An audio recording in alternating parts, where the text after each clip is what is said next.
Ibihe vyiza kuri mwese banywanyi bacu mukurikira amakuru n'ibiganiro dutambutsa kuri ino mboneshakure mukunda muri benshi Shiramatsiko TV. None n'umwanya yagezeko ariko aragarukwako cane irya nino ngaha mu gihugu c'u Burundi kuri iri genekerezo rya 4 z'ukwezi kwa mbere mwaka wa 2026.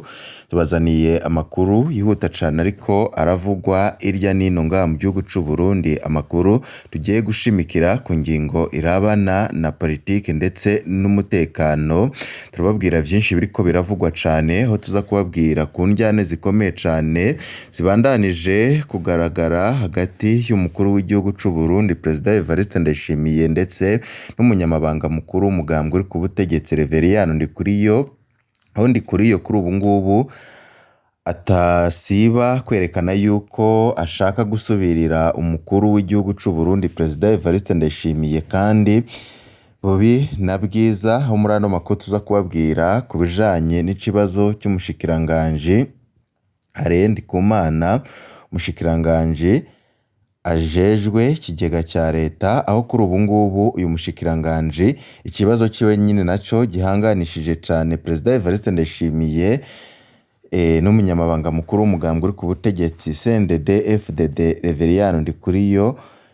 Ngaha mu gihugu c'u Burundi igikomeye cane muri CNDD FDD ni ukwerekana ko ushigikiwe na Ndikuriyo aba akomeye kurusha ushigikiwe na President Evariste Ndayishimiye. Muri CNDD FDD hari ijambo rikomeye cane ririko riragenderwako ngo wegamira umugabo adakomeye mugakubitirwa hamwe. Muri kano kanya turababwira vyinshi cane biriko biravugwa ku cuka kibi kibandanije gututumba hagati y'umukuru w'igihugu ndetse na Reveriyano Ndikuriyo. Muri ano makuru kandi turaza no kubabwira ku nkuru y'umubabaro iriko iravugwa cane, aho intwazangabo mu gipolisi yaraye ihatswe kugandagura intwazangabo mu gisirikare inyuma y'impari zabereye mu kabari. Muri ano makuru turaza kubabwira amakuru menshi ariko aravugwa ku vyaraye bibaye, aho bamwe n'abandi babona yuko igihugu c'u Burundi cyahejeje gusambuka bivanye nuko cabuze indongozi. Muri ano makuru turaza kubabwira vyinshi twabateguriye biriko biravugwa cane. Si ibi gusa, muri ano makuru turaza kubabwira n'ibindi vyose tutababwiye mu mfunyapfunyo. Nimba utarafyonda kuri sabone canke se subscribe, banza ufyondeko kugira ngo uzurabana natwe mu nkuru n'ibiganiro twama twatambukishije kuri ino mboneshakure mukunda muri benshi Shiramatsiko TV. Tudatevye reka aya makuru yacu tuyatangurire kuri iyi nkuru yihutirwa cane kuri ibijanye n'intwazangabo mu gipolisi yaraye hatswe kugandagura intwazangabo mu gisirikare nyuma y'impare zabereye mu kabari. Katubabwire yuko intwazangabo mu gipolisi Colonel de Police Bigirimana Celestine Batazira Ndarasa yaraye hatswe kugandagura mugenzi we mu gisirikare Colonel Nibizi Emmanuel mu kumurasa akoresheje pistoli. Uti vyagenze gute? Iryo bara ryabaye mu ijoro ryakeye kuwa 2 z'ukwezi kwa mbere mwaka wa 2026 igihe cy'isaha 2 hari neza na neza mu bunywero Natal Bare buri hafi cane y'ibitaro vy'abasirikare mu Kamenge, Hopital Militaire de Kamenge, ni mu gisagara ca Bujumbura. Mu ncamake muri ayo masaha izo ntwazangabo zibiri Colonel de Police Bigirimana Celestine Batazira Ndarasa n'uwo musirikare Colonel Nibizi Emmanuel zariko zivuna akanyota muri ubwo bunywero ziri kumwe n'iyindi ntwazangabo igira gatatu Colonel de Police Innocent Nditonze asanzwe arongoye abopije ku cicaro gikuru c'iperereza. Mu kwivuna akanyota rero niho haciyemwo ikiyago c'ukuntu bofasha kurekuza umukenyezi aheruka gupfungwa. Uwo mukenyezi bivugwa ko yoba yapfunzwe ku karenganyo kandi apfungwa mu buryo bubabaje cane, kuko yapfunzwe ahejeje kubura umwana wiwe hakaba n'abandi bana babiri arwaje. Aho rero bariko bavugana ukuntu bofasha kugira uwo mukenyezi arekurwe Gushika aha ntiturashobora kumenya byinshi kuri uwo mukenyezi apfunzwe. Nitwaheza amatohoza turaza kubigaruka ko tubandanye ukuntu izo ntwazangabo zaraye zirasanye.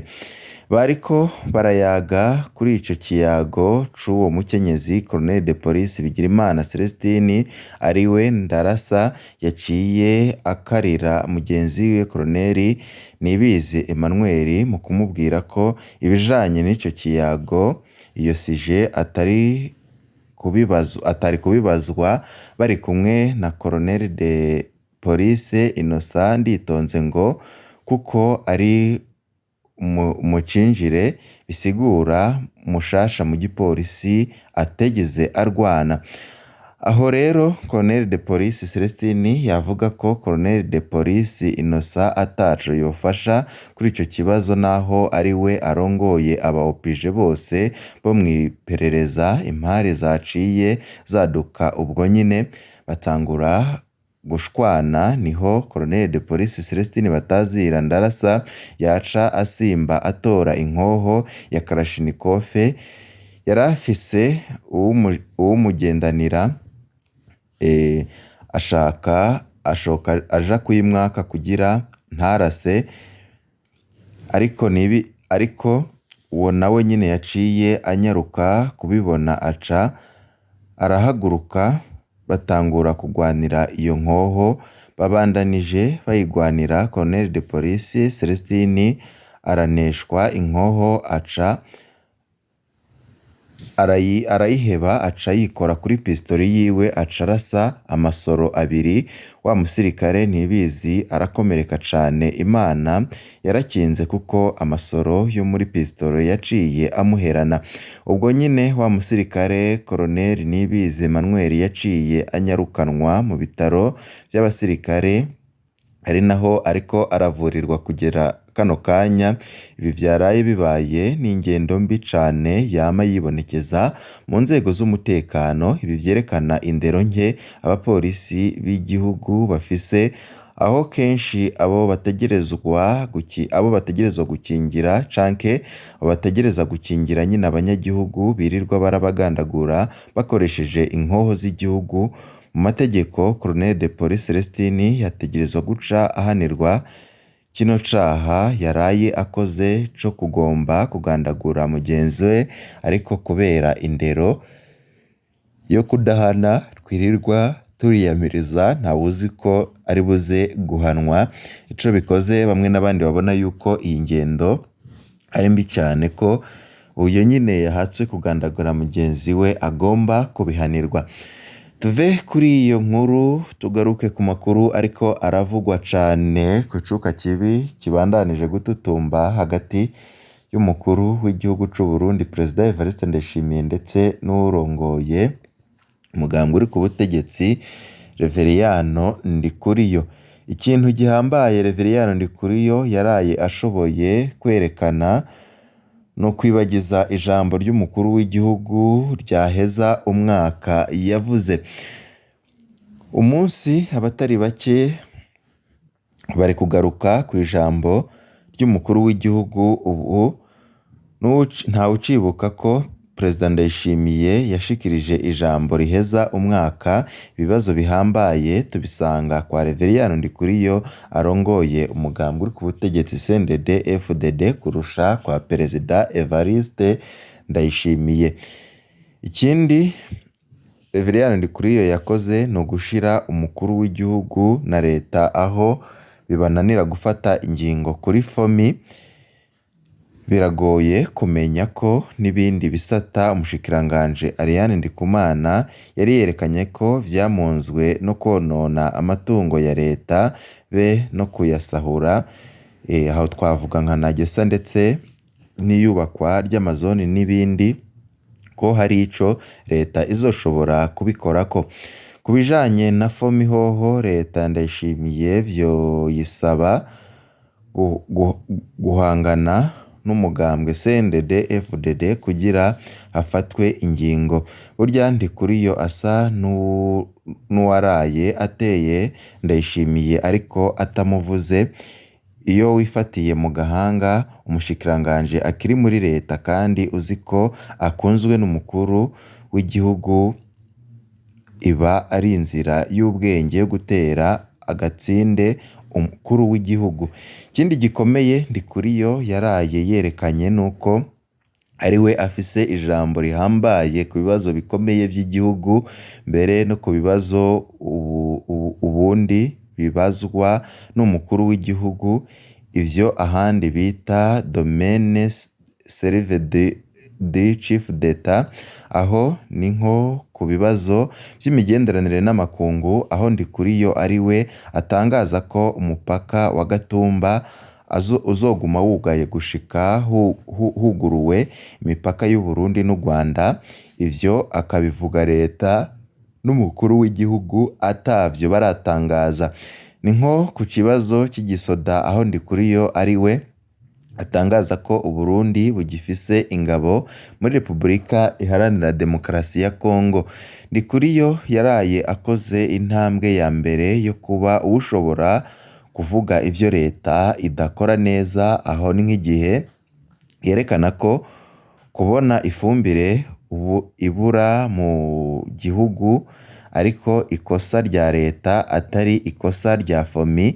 Yaraye yerekanye ko hari abashikiranganje batazi akazi kabo, afatiye kuri FOMI, aho asa n'uwerekanye ku rwenge ko umushikiranganje ajejwe ikigega cya leta Ariane Ndikumana yavuze ibitamuraba, isa n'intambwe ya mbere y'ushobora kuzohiganwa n'utwara uyu munsi mu kuzokwerekana amakosa leta yiwe yakoze. Ni ukuvuga ko nyine ashaka kwerekana amakosa akomeye cyane akorwa na leta ya Perezida Evariste Ndayishimiye. Ikindi gikomeye cyane muri CNDD-FDD ni ukwerekana ko ushigikiwe na Ndikuriyo aba akomeye kurusha ushigikiwe na Ndayishimiye. Muri CNDD-FDD hari ijambo rikomeye bagendera ko ngo wegamira umugabo adakomeye mugakubitanwa canke mugakubitirwa hamwe.